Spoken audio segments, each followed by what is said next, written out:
Hello student, आपलं नाव काय आहे? ॲडोलसंट काउन्सिलिंग. ॲडोलसंट काउन्सिलिंग हे आपण सगळ्या म्हणजे ऑल एज ग्रुपमध्ये बघतो. जसे की आपण त्यांचे कोणत्या टाईप ऑफ काउन्सिलिंग करतो डिफरंट लेवलला, ते आपण आज या ठिकाणी बघणार आहे.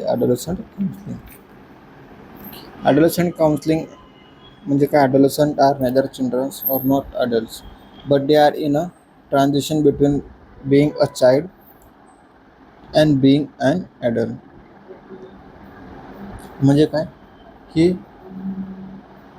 आता जो आपला ॲडल्ट आहे, ओके, आता ॲडल्ट हा चिल्ड्रन्स पण राहत नाही, तो ॲडल्ट फेजमध्ये पण जात नाही. आता ॲडोलसंट म्हणजेच काय की एक टाईम पिरियड असतो, लाईक 12 इयर्सपासून तर 18 इयर्सपर्यंत, तर आपण ॲडोलसंट बोलतो. तर WHO ऑर्गनाईज काय केलं होतं definition of adolescence as the period of life between 10 years to 19 इयर्सपर्यंत, किंवा कोणत्या बुकमध्ये 12 इयर्स टू 19 इयर्सपर्यंत दिलेलं आहे. सो आपण 10च पकडू, WHOने सांगितलं म्हणल्यावर. सो WHOने डिफाईन केलं होतं की ॲडोलसंटची लाईफ पिरियड किती असते, कोणत्या एजपर्यंत आपण त्यांना ॲडोलसंट बोलतो, 10 इयर्सपासून तर 19 इयर्सपर्यंत. According to Carl Rogers, counselling is a series of direct contact with the individuals which aims to offer him assistance in changing the attitude and behavior. Counseling involves two individuals, one seeking help and others professionally by trained person help solve the problem, so orient and direct him to word as goals. म्हणजेच काय, ज्यावेळेला Carl आणि रॉजरने काय सांगितलं होतं की counselling ही direct आपण contact होतो इंडिव्हिज्युअली त्या पर्सनसोबत, ओके, विथ का त्याची एम्स असेल, त्याची ऑफर असेल स्वतःबद्दल, किंवा त्यांच्यामध्ये चेंजिंग ॲटिट्यूड टाईम पिरियड असेल किंवा बिहेवियर असेल, किंवा काउन्सिलिंग इन्व्हॉल्व इन दोन इंडिव्हिज्युअल ग्रुपमध्ये इन्व्हॉल्व होते. एक प्रोफेशनल ट्रेनिंग पर्सन असतो आणि एक पर्सन असा असतो जो की सॉल्व करतो आपले प्रॉब्लेम, ओके. त्याला आपण का बोलतो? Adolescent counselling. Adolescent counselling is a process between an adolescent and a counselor in a trusting relationship to help that child or adolescent explore and make sense a traumatic experience that has happened to them. Example like death of parents, abusive situation, हे यामधला example आहेत.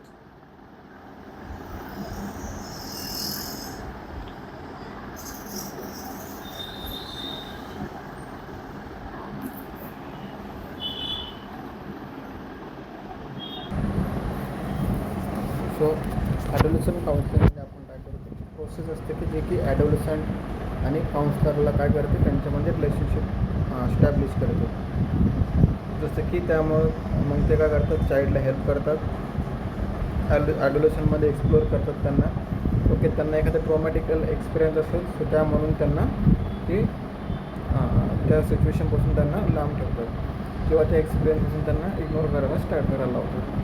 जसं की example death of parents, एखाद्या चाइल्डची death झालेली असेल, म्हणजे पॅरेंटची death झालेली असेल, सो मग ते काय करतात की त्या चाइल्डला मॅनिप्युलेट करतात, वगैरे त्यांचं माइंड डायव्हर्टेशन करतात, त्याला थेरपी देतात आणि त्याला एक नवीन लाईफस्टाईल जगायला शिकवतात. एखाद्या चाइल्डला ॲब्यूज झाला असेल, तर मग ॲब्यूजच्या टाईम पिरियडमध्ये त्या सिच्युएशनमध्ये त्याला ट्रॉमा झालेला असतो, आणि तो ट्रॉमा विसरण्यासाठी थेरपिस्ट काय करतात, काउन्सिलिंग काय करतात, त्यांना काउन्सिलिंग करतात आणि त्यांची हेल्प करतात. टाईप ऑफ काउन्सिलिंग जसं की इंडिव्हिज्युअल काउन्सिलिंग, फॅमिली काउन्सिलिंग आणि ग्रुप काउन्सिलिंग आहे. जसं की त्यामध्ये कसं इंडिव्हिज्युअल काउन्सिलिंगमध्ये कोण येतात, जसे एक इंडिव्हिज्युअल पर्सन आहे ज्याला की काउन्सिलिंगची गरज राहते, आणि फॅमिली काउन्सिलिंगमध्ये की ग्रुप ऑफ फॅमिली असणार आहे, ओके, फॅमिली असणार आहे, फॅमिलीची काउन्सिलिंग आपण त्या ठिकाणी करतो. ग्रुप काउन्सिलिंगमध्ये काय नंबर ऑफ पर्सन त्या ठिकाणी असतात आणि आपण त्यांना काउन्सिलिंग करतो, त्याला आपण ग्रुप काउन्सिलिंग असं बोलतो. काउन्सिलिंग इज रिक्वायर्ड फॉर कोणाकोणामध्ये कशासाठी आपण करतो, ॲडजस्टमेंट डिफिकल्टीज असेल, किंवा स्कॉलास्टिक किंवा इंटेलेक्च्युअल बॅकवर्डनेस असेल, किंवा पर्सनॅलिटी डिसऑर्डर असेल, एखाद्या पर्सनला पर्सनॅलिटी डिसऑर्डर असेल, त्यामध्ये सुद्धा आपण यूज करतो.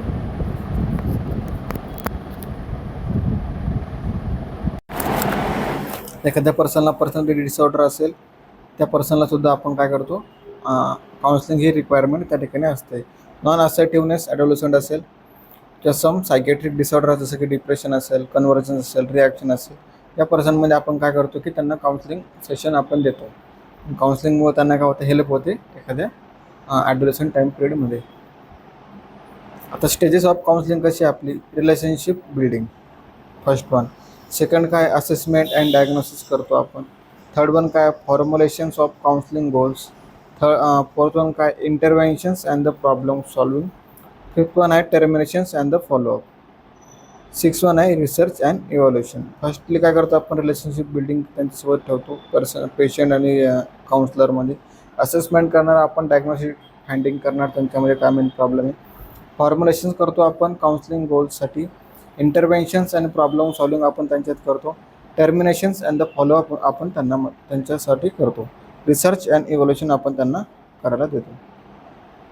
टिप्स ऑन काउन्सिलिंग लाईक जसं की बी ओपन, बी फ्लेक्झिबल असणार, बी ट्रस्ट फुली पाहिजेत तो पर्सन, बी अप्रोचेबल पाहिजेत, बी अंडरस्टँडेबल पाहिजेत, बी पेशंट पाहिजेत, आणि शो रिस्पेक्ट टू काउन्सलर, आणि use of good non harmful humour, म्हणजे त्यांना हार्म केला पाहिजे नाही काउन्सलरला. Role of community health nurse काय त्यामध्ये, जसं community health nurse is an important members of the team concern with the health of adolescent and young adult. The purposes of nursing care to help adolescent young adults to attain the normal growth and development and sexual and the emotional maturity. Development harmonious relationship with the parents, peer and achieve social status of full adulthood and take family and community responsibility. पण त्या ठिकाणी काय करणार, community health नर्सचा सुद्धा त्यामध्ये main role आहे आणि psychiatric नर्सचा सुद्धा त्या ठिकाणी मेन रोल आहे. मग ते काय करणार, त्यांच्यामध्ये डेव्हलपमेंट करणार, त्यांच्या एजनुसार त्यांना हेल्प करणार. The community health nurse is a perform to all roles such as जसं की care giver, planner, educator, guider, counsellor, adviser, motivator, त्यानंतर change agents, advocate, manager etcetera in giving health and the nursing services to adolescent to attain optimum health growth and development. The major responsibility which should be carried by community health nurse as under does health assessment, त्यानंतर variety of tools and techniques, access physical, mental, emotional, social health त्या ठिकाणी करतात. Monitor growth and development त्या ठिकाणी करतात. ते vital science असेल, इम्युनायझेशन्स असेल, न्यूट्रिशन स्टेटस असेल त्यांचं, आयडेंटिफिकेशन्स असेल, त्यानंतर ॲबनॉर्मॅलिटी असेल त्यांच्यामध्ये, किंवा हेल्थ अँड नर्सिंग नीड्स त्यांच्यामध्ये असू शकतात. Plans and implements comprehensive health and nursing care असेल, इव्हॅल्युएट केअर गिवन असेल त्यांना. Does educations and counselling of adolescent, their parents and teachers in general and the about any deviations or abnormality in the particular एरियामध्ये. जसे की counselling आपण ॲडोलसंट time पिरियडमध्ये करतो, त्यांच्या पॅरेंट्सला, त्यांच्या टीचर्सला, त्यांच्यामध्ये एखादी ॲबनॉर्मॅलिटी असेल ती फाइंड आउट करण्यासाठी. Seek adolescent participation by the organizing them into the youth clubs and health growth in a meeting their health needs and dealing with their problems, so she can be make use their energies in various community activities मध्ये. मग त्या ठिकाणी काय करणार आपण, participate करायला लावणार ऑर्गनायझेशन्समध्ये आपल्या. ओके, जे पण त्यांना हेल्थ प्रॉब्लेम असेल, त्यांच्या मीटिंग्स असेल त्या ठिकाणी, ते त्यांची काय नीड असेल तर त्यांची काय प्रॉब्लेम असेल ते त्या ठिकाणी शेअर करू शकतात. समजलं.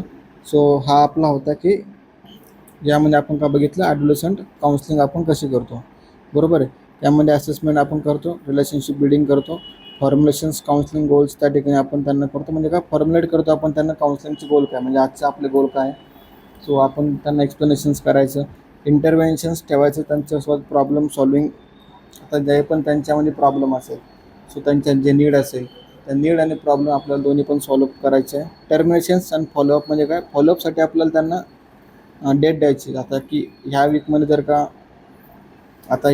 जर का काउन्सिलिंग झालं असेल, सो नेक्स्ट वीक किंवा त्याच्या नेक्स्ट वीकमध्ये आपण काय करतो, त्यांना डेट देतो की तुम्हाला काउन्सिलिंगला यायची.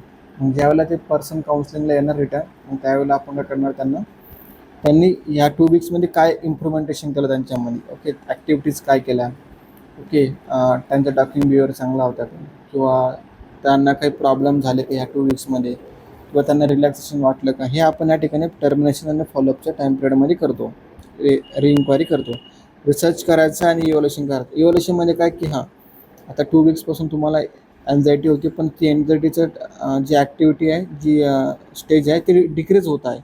म्हणून तुम्हाला परत जर का तुम्ही काउन्सिलिंगला आले किंवा तुम्ही ह्या थेरपीज घेतला किंवा ॲक्टिव्हिटीज केली तर तुमची ती प्रॉब्लेमसुद्धा कमी होऊन जाणार. मग अशा वेळेला आपण त्यांना रिव्हॉल्युशन्स करायला लावतो.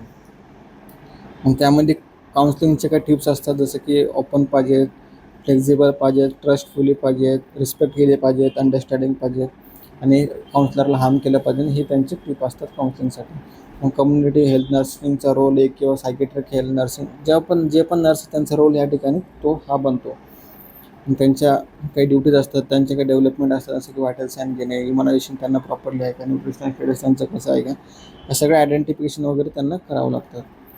ह्या ठिकाणी आपला टॉपिक संपला. स्मॉल टॉपिक आहे, एकदम छोटा आहे, ॲडोलेसंट काउन्सिलिंग. कारण की का काही एखादा छोटा चाइल्ड असेल त्याला ॲब्यूज केला असेल एखाद्या पॅरेंट्सनी किंवा त्याच्या अदर्स रिलेटिव्हनी, किंवा एक छोटा चाइल्ड आहे जो की 10 वर्षाचा किंवा 12 वर्षाचा आहे, पण त्याचे आईवडील डेड झाले असेल एखाद्या ॲक्सिडेंटमध्ये, कार ॲक्सिडेंटमध्ये, तर मग त्यामुळे त्याला तो ट्रॉमा भेटणार की त्याच्यासोबत कोणीच नाही. मग तुम्हाला त्यांना काउन्सिलिंग करायची, त्याला प्रॉपरली गाईड करायचं आहे त्याच्या काउन्सिलिंग सेशनमध्ये. एवढंच आपलं काम आहे, बाकी काही एवढं डिफिकल्ट ह्या टॉपिक नाही. स्मॉल टॉपिक, एकदम छोटा topic. Okay, thank you so much.